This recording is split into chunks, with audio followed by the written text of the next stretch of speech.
François Tissot, parrain de la première promotion de la section rugby du centre de formation des apprentis de Blanquefort dans la banlieue bordelaise.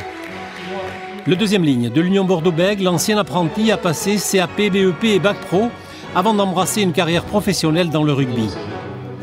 Une vision sage de la vie qu'il est venu transmettre en compagnie de Jean Triot et Serge Millas aux élèves qui rêvent de marcher sur ses pas.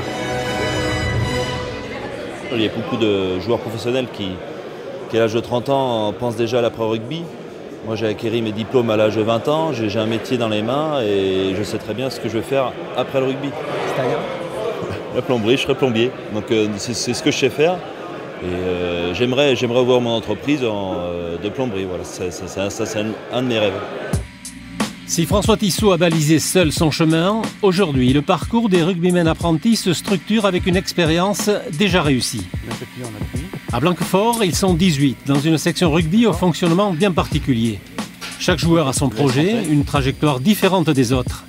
D'où un travail en autonomie, mais encadré pour Jérémy, par exemple, en menuiserie aluminium. Au début, c'est un peu dur parce qu'en fait, on est tout seul. Quand on arrive dans une classe, on ne connaît personne.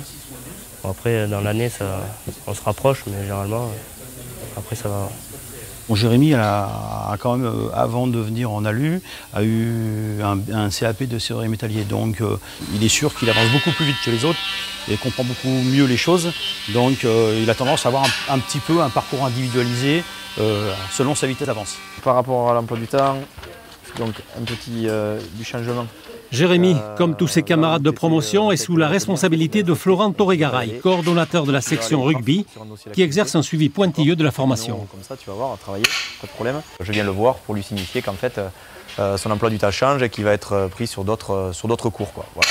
Donc à lui à s'approprier rapidement son nouvel emploi du temps et à s'y conformer pour la suite de la semaine. Guillaume vient du plus petit club de France, Mendit au Pays Basque, et apprécie cette section sportive qui va le mener vers un CAP de couvreur. Franchement, le métier déjà il me plaît et le rugby aussi, c'est mon sport depuis, ça fait 11 ans que j'en fais. Donc oui, ça me plaît. On part à 4. Un défenseur, ça fait quoi là de suite? Et puis vient le moment recherché, sinon le plus attendu, le rugby. Avant le départ, petit rappel de la séance à venir. Ça reprend la largeur, ça fait quoi là? Debout. Et ça joue le retour. On est d'accord? Écologie, échauffement ou tous les deux, les 5 km qui séparent le CFA du terrain sont couverts quotidiennement à bicyclette. C'est bon, parfait, ça sort. 2 autres. Allez les gars, vous Florent Torregaray, ancien 3/4 centre de l'Union Bordeaux-Bègles, le coordonnateur de la section, a aussi en charge la partie rugby. Ces interventions, axées d'abord sur la technique individuelle, viennent en complément de celles des clubs.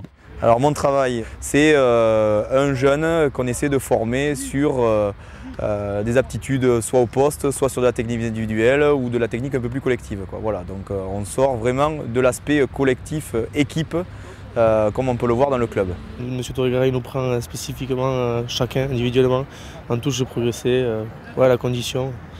Voilà. On voit que j'ai vachement progressé au test physique, je le ressens moi-même. S'il avait fallu revenir dans une section CFA sans rugby, vous seriez revenu? Non, je ne serais pas revenu.